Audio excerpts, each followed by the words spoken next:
Good morning friend. आज हम करने जा रहे हैं क्लास 8th का चैप्टर नंबर 5 जिसका नाम है प्लेइंग विद नंबर। तो आज हम इसका KC2 का क्वेश्चन नंबर 2 करने जा रहे हैं।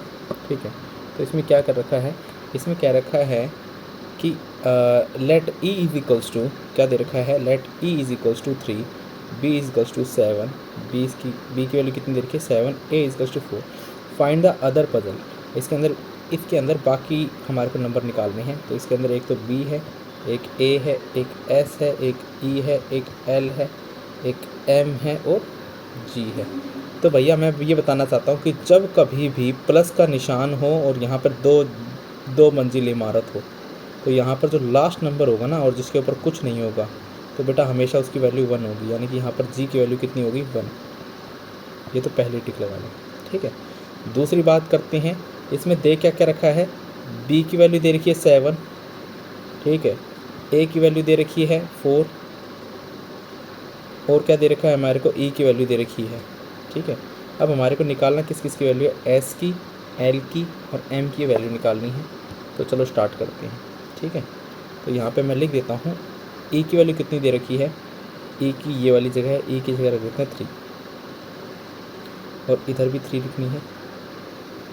अब अगला बी पे, बी की वैल्यू कितनी दे रखी है 7, तो इधर 7 इधर 7 और बस इन दोनों जगह 7 7 7।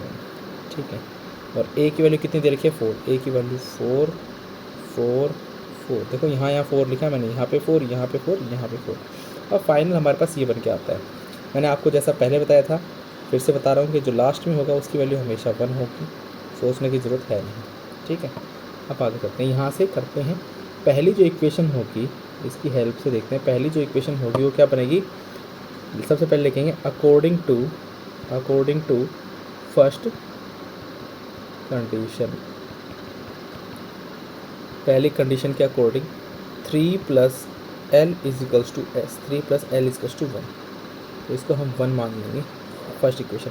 फिर अगली कंडीशन क्या कह रही है, अगली कंडीशन देखते हैं। अगली कंडीशन हमारे को कह रही है ये वाली, यानी कि according to second condition.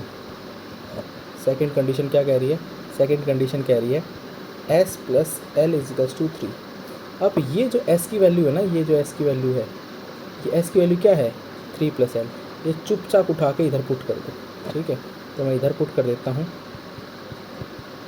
Putting the value of s in equation second equation put कर देते हैं।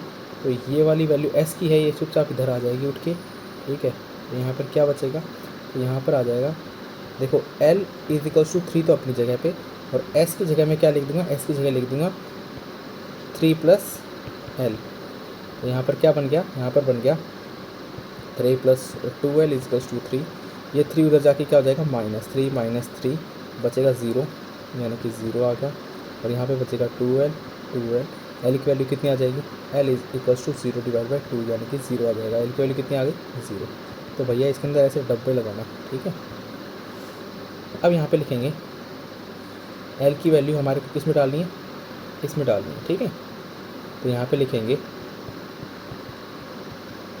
Putting the value of L in equation first. यहाँ पर कितना हो जाएगा 3 plus L is equals to S. देखो एल की जगह क्या डालेंगे हम, एल की जगह क्या डालेंगे हम, एल की जगह डाल देंगे हम जो एल की वैल्यू आई है, यानी कि 0। ठीक है, यहाँ पर आ गया 3 plus 0 is equals to S. तो एस की वैल्यू कितनी आ गई, एस की वैल्यू 3, डब्बा लगा दो। जिसकी वैल्यू आती जा रही है ना उसको डब्बा लगा दो भैया, जिसकी वैल्यू आती जा रही है डब्बा लगा दो। ठीक है, आगे चलते हैं। तो अब निकालने किसकी वैल्यू है, एम की वैल्यू रह गई है, तो अब आगे चलते हैं इसी के साथ। तो यहाँ पे लिखेंगे एम की वैल्यू रह रखी है, इसकी हेल्प से हम एम की वैल्यू निकालेंगे। तो यहाँ पर कितना हो जाएगा 4 plus 4 is equals to M. तो एम की वैल्यू कितनी हो जाएगी 8। एम की वैल्यू कितनी हो जाएगी 8। एम की वैल्यू आ चुकी है भैया इसके साथ। और आप देख पा रहे हैं अगला, अब लास्ट है ये, इसको हम क्या लिख सकते हैं, 7 प्लस 7 कितना होता है 14। तो 14 का एक कैरी आगे चला गया, यही हमारा जी है। ठीक है, तो जी इज इक्वल्स टू 1।